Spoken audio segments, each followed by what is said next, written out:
Hello everyone, आप सभी का सोनम फार्मूला में स्वागत है। पिछले वीडियो में हम पढ़ाए थे पॉलिनेशन एंड फर्टिलाइजेशन और इस वीडियो में हम बताएंगे types of pollination. Pollination 2 types को होते हैं। पहला होता है सेल्फ पॉलिनेशन। सेल्फ पॉलिनेशन जिसकी हिंदी होती है स्वयं परागण, और दूसरा होता है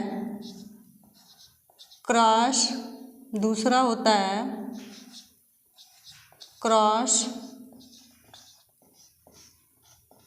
पॉलिनेशन जिसकी हिंदी होती है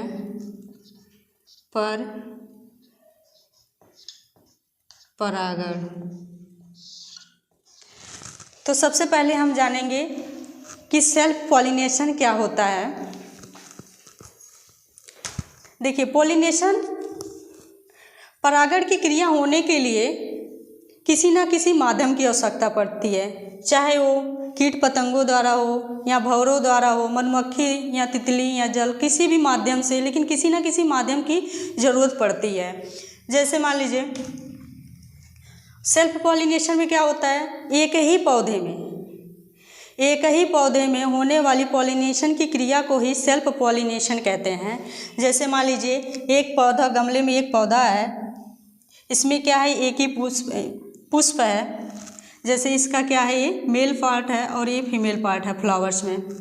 अब इसमें हम बताए थे आप लोग को पिछले वीडियो में कि यहाँ पे क्या होता है, परागकोश के अंदर छोटे छोटे कण होते हैं जिनको हम परागकण बोलते हैं। अभी किसी भी माध्यम से यहाँ से परागकण क्या होगा, वर्तिकाग्र पर पहुँचेगा। जैसे ही यहाँ पे आएगा, बताए थे आप लोग के कि वर्तिकाग्र में क्या होता है, चिपचिपा पदार्थ पाया जाता है। तो यहाँ पे आके जैसे ही कण चिपकेगा तो पॉलिनेशन की क्रिया शुरू हो जाएगी। अब वो देखिए, चाहे इस फूल से इस फूल में यहाँ से यहाँ पे हुआ, और उसी तरह मान लीजिए ये पौधा है, भले इसकी शाखा अलग है लेकिन पौधा एक ही हो, तो उसमें क्या होगा, सेल्फ पॉलिनेशन होगा। जैसे देखिए ये पुष्प है, यहाँ से परागकण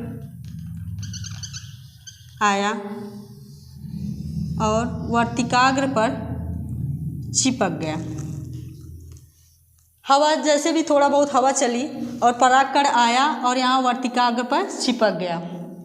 अब यहाँ पे क्या हो गया, पॉलिनेशन की प्रक्रिया शुरू हो गई। तो इसको क्या बोलेंगे, ये भी क्या होगा, सेल्फ पॉलिनेशन। स्वयं इसको बोलते हैं स्वयं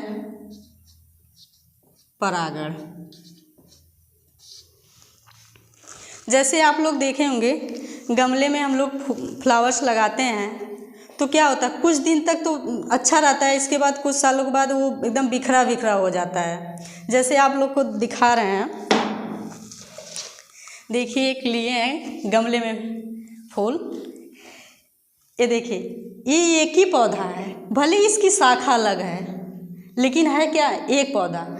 अब इस पौधे में जितना भी फ्लावर्स हैं, इसमें जो भी पॉलिनेशन की प्रक्रिया हुई है, ये सभी क्या कहलाएंगी, सेल्फ पॉलिनेशन कहलाएगी।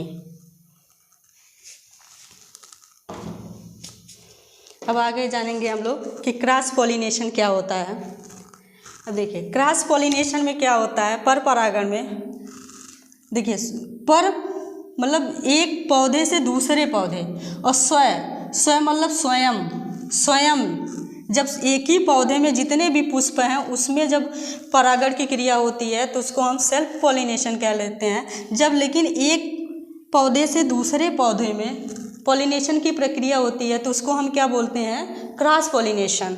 अब जैसे मान लीजिए इस पौधे का यहाँ पे इस पुष्प से परागकण दूसरे पौधे के पुष्प के वर्तिकाग्र पर चिपक गया। मान लीजिए यहाँ कोई तितली ही उड़ते हुए आई और यहाँ से परागकण को लेके गई और फिर उड़ते हुए आई यहाँ पे दूसरे पुष्प के वर्तिकाग्र पर बैठ गई।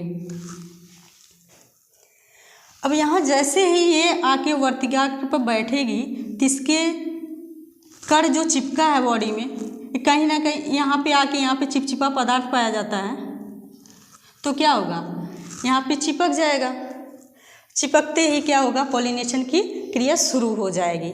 तो इसको हम क्या बोलते हैं, इसको बोलते हैं, ऐसे पॉलिनेशन क्रिया को बोलते हैं क्रॉस पॉलिनेशन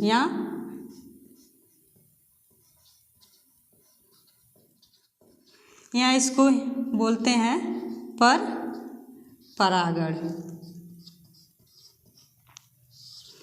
जैसे आप लोग देखे होंगे किसी को प्रपोज करने के लिए या गिफ्ट देने के लिए जो गुलाब का फूल लाते हैं, वो क्या होता है, वो क्रॉस पॉलिनेशन प्रक्रिया द्वारा तैयार किया जाता है। वो कितना सुंदर रहता है। तो इसमें क्या है, क्रॉस पॉलिनेशन के द्वारा जो नस्ल होती है वो अपने पूर्वजों से बहुत श्रेष्ठतम होती है। इसके आगे नेक्स्ट वीडियो में बताएंगे। यदि आपको वीडियो पसंद आए तो लाइक करिए, सब्सक्राइब करिए और बेल आइकन को क्लिक करना मत भूलिए। Thank you. राधे राधे।